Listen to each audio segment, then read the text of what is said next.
Halo semua, kembali lagi dengan saya Erin Aryani Brusur Bakti dari kelas AKP 7B Mahasiswi Politeknik Negeri Medan. Di sini saya akan membahas materi mengenai tata kelola. Yang pertama, kita akan membahas mengenai tata kelola dan komponennya. Menurut the OECD Principle of Corporate Governance, tata kelola meliputi seperangkat hubungan antara manajemen perusahaan, direksi atau dewan komisaris, para pemegang saham, dan para pemangku kepentingan lainnya. Tata kelola juga merupakan struktur di mana tujuan perusahaan ditetapkan dan cara mencapai tujuan tersebut serta cara memantau kinerja ditentukan. Sedangkan menurut IIA, tata kelola adalah gabungan antara proses dan struktur yang dilaksanakan oleh board untuk menginformasikan, mengarahkan, memimpin, dan memantau kegiatan organisasi dalam rangka pencapaian tujuan-tujuan organisasi. Gambaran umum tentang tata kelola. Payung berwarna biru di samping melambangkan tata kelola atau wilayah pengarahan yang diberikan Board of Directors.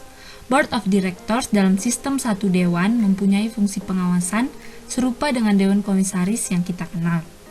Dewan Komisaris menetapkan arahan strategis yang harus diikuti organisasi. Inilah makna wilayah kewenangan Dewan Komisaris yang pertama atau Strategic Direction. Wilayah kedua Dewan Komisaris adalah pengelolaan pengawasan atau Governance Oversight. Dalam tata kelola perseroan terbatas kita, hal ini dilakukan oleh Dewan Komisaris melalui audit internal dan komite-komite antara lain komite audit. Selanjutnya, kita akan membahas mengenai pemangku kepentingan atau stakeholder.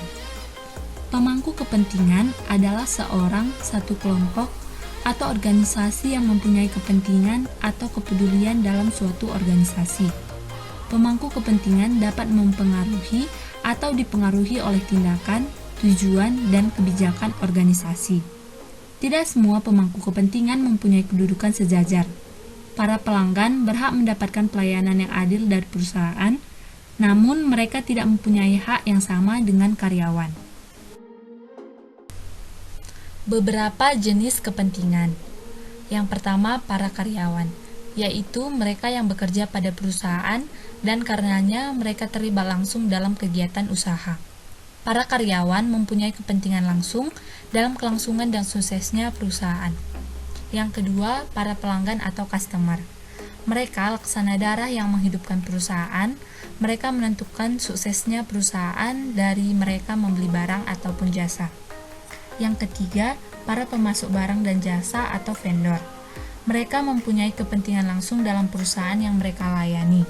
Mereka berkepentingan atas suksesnya perusahaan ini karena imbalan yang mereka terima sangat tergantung pada hal tersebut.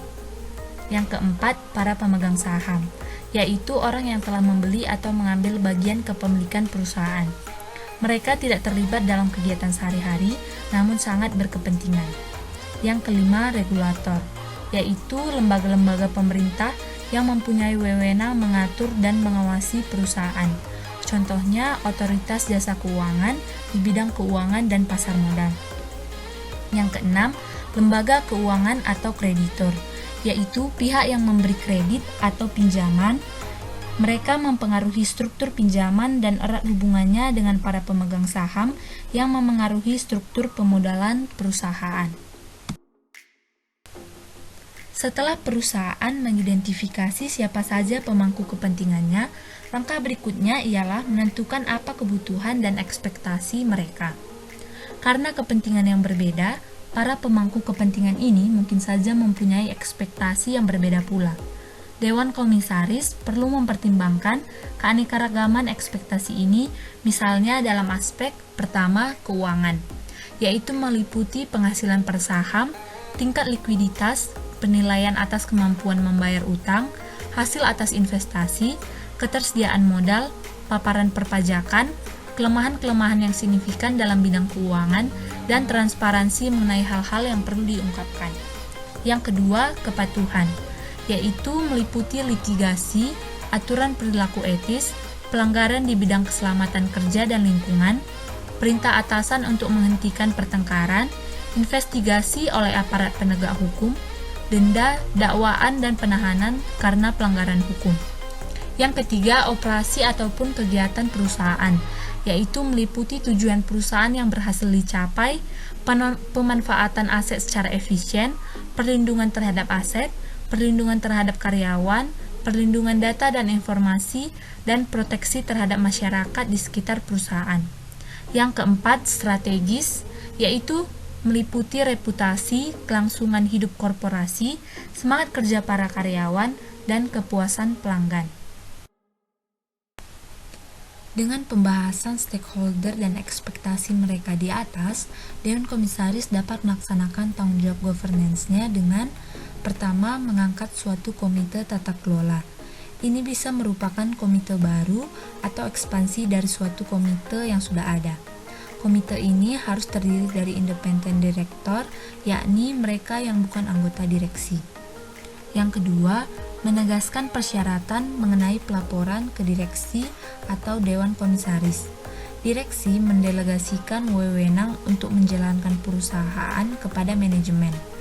Manajemen harus mempunyai wewenang untuk membuat putusan sehari-hari, tetapi juga harus memahami parameter yang ditetapkan direksi atau Dewan Komisaris. Yang ketiga, menilai kembali ekspektasi dalam penata kelolaan perusahaan secara berkala, lazimnya setahun sekali. Ekspektasi para pemangku kepentingan dapat berubah dan berkembang dari waktu ke waktu. Oleh karena itu, Dewan Komisaris harus mengidentifikasikan perubahan ini dan melihat kemungkinan perubahan dalam arah tata kelola.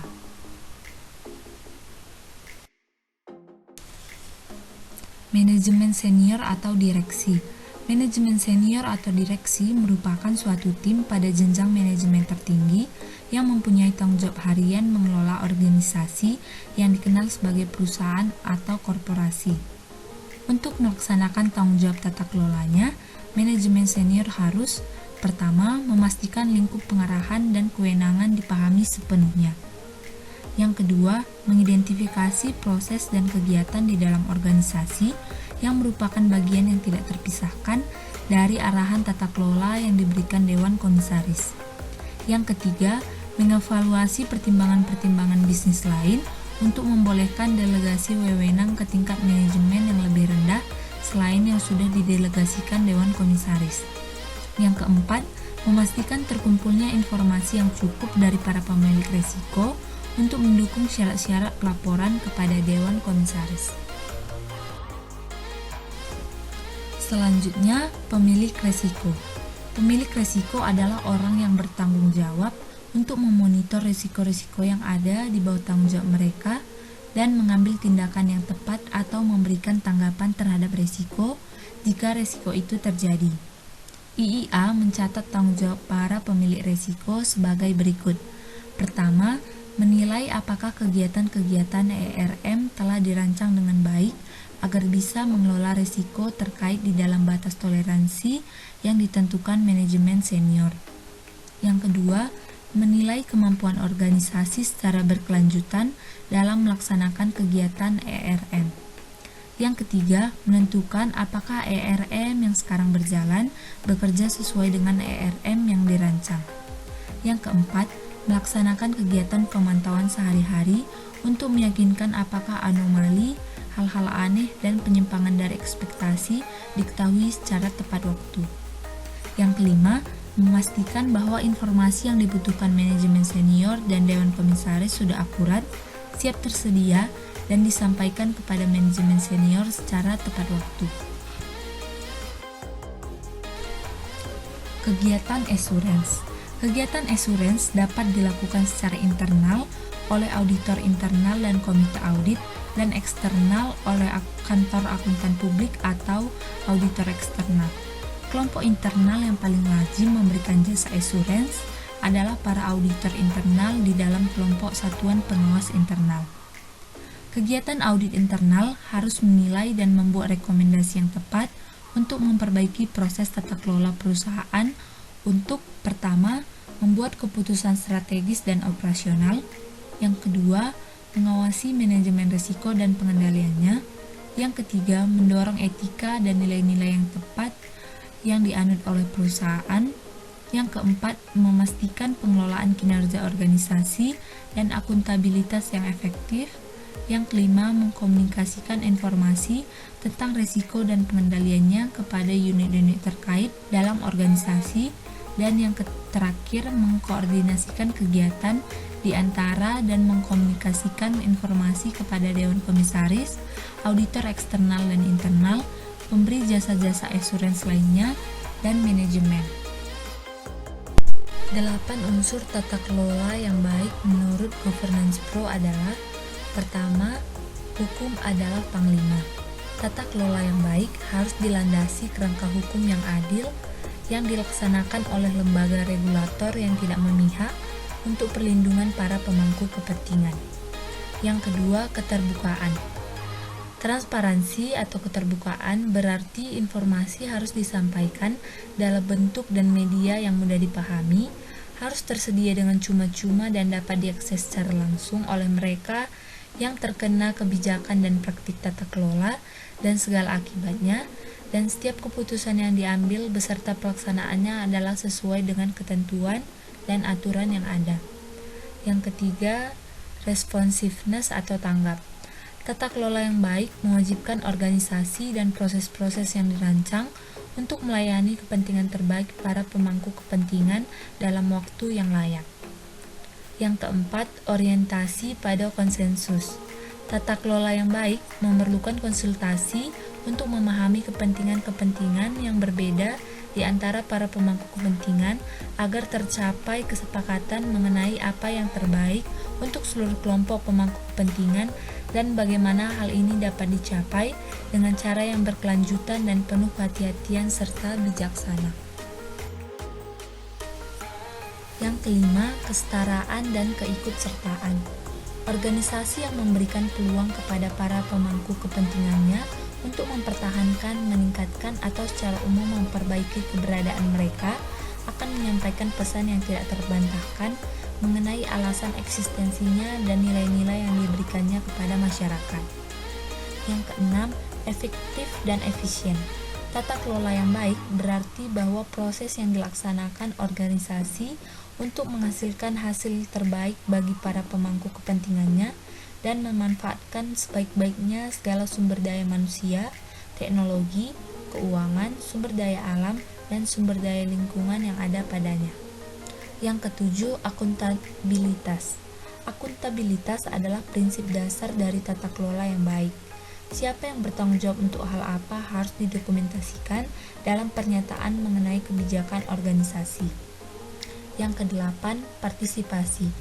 Partisipasi atau keikutsertaan secara langsung atau melalui wakil-wakil yang sah merupakan landasan utama tata kelola yang baik.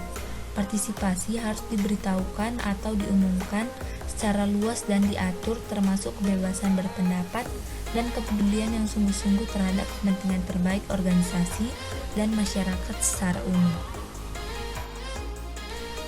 Sekian penjelasan saya mengenai materi tata kelola, dan semoga video ini bisa bermanfaat untuk kita semua. Terima kasih.